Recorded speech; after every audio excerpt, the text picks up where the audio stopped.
Hey people, as you can tell by the title, budget breakdown. This is gonna be it. This is my 1990 Honda Shadow VT 1100, and we're gonna do a quick breakdown of it. So here we go. We'll make a little progress, starting from the front, working our way to the rear. First thing I had to do was straighten out the forks. So the triple trees were not straight, so if you have any problems with that and you ride a bike, it's probably your triple trees, unless somebody laid it down pretty good and bent the handlebars. But I also had to replace the forks, and right off the bat I kind of want to tell you guys about a neat trick. Is if you take some electrical tape, and this is for putting on, installing the fork seal at this time, if you wrap and wrap and wrap and wrap the tube, and you leave enough space for the tube to travel down, you can install the fork seal first, put your tape on, and at least, far enough to where it fits, meets the thickness of the fork seal, and then install it and slam it in there. Same thing for the dust seal too. And when you think about it, you know, I see some people using PVC pipe when it's got sharp edges and stuff. Don't really recommend doing that. And the good thing about electrical tape is that it's malleable in a way. So I think that's a pretty good deal there. Other than that, overall, the bike was incredibly dirty at first. I'll put some before and after pictures. It was a lot of work to clean this thing up. I took a lot of Scotch-Brite and cleaned up the fork tubes here and the wheels a lot. It was caked in some sort of grease. It was very, very interesting. But yeah, moving on. Let's see. Here, I'll take my helmet off here. I had to adjust the risers, and I had the original ones on there first, and then had some 7-inch handlebars on there, which did not look good. It was a little too low for me. So, and luckily I just decided to get some 10-inch handlebars, and then, you know, as it is, luckily all the hoses and everything are pretty loose. Nothing's pretty taut or tight. So, and it works pretty good, and I'm pretty happy about it. One thing I'm gonna have to get railed on for sure is definitely moving the speedometer and odometer up. All this unit, I had to move it back because originally it was a little far forward, and then with these risers I had to push this whole unit back. And so I'll show you how I did that. It's kind of, I know I'll get yelled at for it, you know, but I just took some tabs and welded them and just created some new mounting points for that to mount to. We're almost done with the front end here. Let's see, I just mounted up some LED turn signals. One, I did have a little bit of trouble with them turning on all at the same time, and that I remember watching another video. That was because the turn signals all connect to the notification there up at the front. So it's all connected into one circuit. And I heard LEDs is just a little bit different. So there's more videos on it. I don't want to tell you guys to do one thing or the other, because I don't entirely know a lot of electrical stuff. So you guys can do your own research into that aspect there.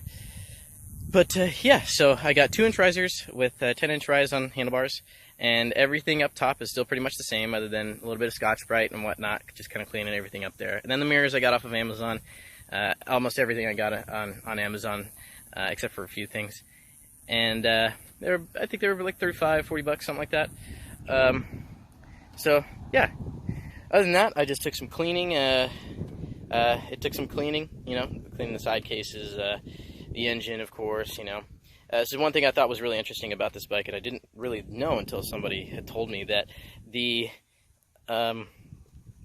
fins, they come off for for the engine, because I totally didn't think that it's water cooled. Why does it have, you know, air cooled fins on it? I didn't really understand it at first, but I was like, that makes no sense to have those on there while it's, you know, water cooled.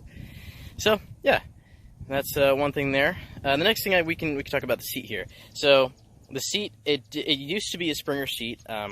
Well, at least the way that I ordered it. But I had a goal in mind that I wanted to make kind of a cruiser bobber type of deal, which, you know, with all the comfort of having the shocks, but the look of a bobber in a way. So what I ended up doing was scratching the whole, Springer seat, because to me it didn't really make sense. I get it for comfort, but it didn't really make sense to have the Springer seat while you have shocks on it, unless they're at the same angle. It would look pretty cool, but I know it wouldn't be with this one. So yeah, took some work there. So I just took some sheet metal from Home Depot and took a little plastic mallet and hammered it on, and made a little template out of cardboard first and shaped it. Then I had to spray paint it with some clear enamel, and it's pretty good. It used to rust a little bit, so I had to make that little fix there. Let's see here. So after we had these turn signals, I had these turn signal mounts made to form around the shock mounts.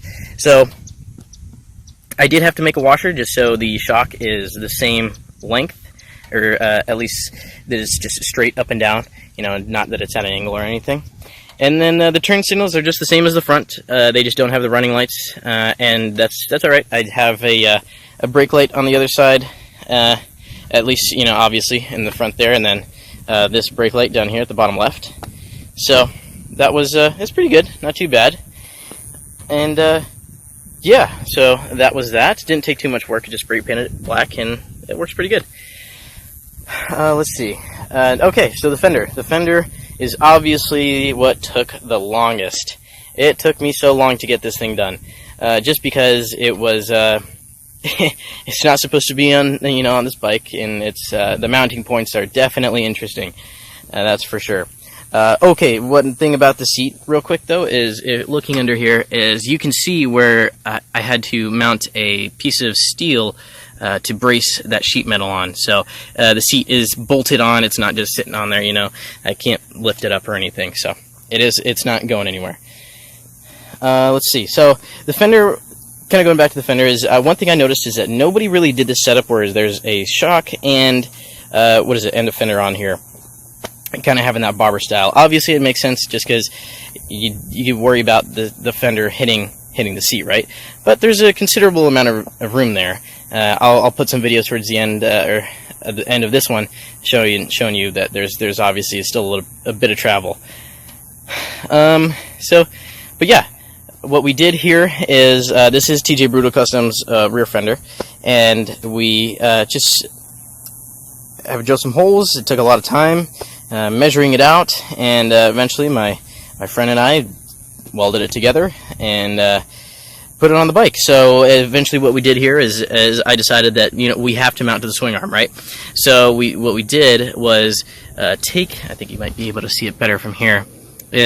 So we sanded everything down from the original swing arm and welded it on there, with the exception of the best alignment that we could, and ran it up, and it's bolted, drilled some holes into the fender. Now it's bolted up there pretty good, and it's not going anywhere. So if you have any questions about that, I know this isn't really a typical setup for a cruiser bobber type of deal, feel free to ask. So that wasn't too bad. It doesn't seem like it took a lot of work, but it did, at least for me, because it was a first time project. So yeah, that's generally it. I did what is it? Okay, so the bike is a Indian metallic lake blue. I think that's what it was. Looking at the paint number or identification number or whatever it was. So yeah, and that wasn't too bad. I had originally thought to go with gray, but I thought, that probably won't look the best. So I went with a white pearl with a black rally stripes. So I think it looks pretty good. I like it, and it rides good, it feels good, it sounds good. So I'm overall happy with it. One thing back in the front here is, obviously we took the fender off. Now with that, I might catch a little flack here too, is with these mounts up here. So I took the original fender and just cut off the mounts from there, sanded them, painted them black, just so, and same thing for the other side. It's just so they're not, the cables aren't, just hanging out there.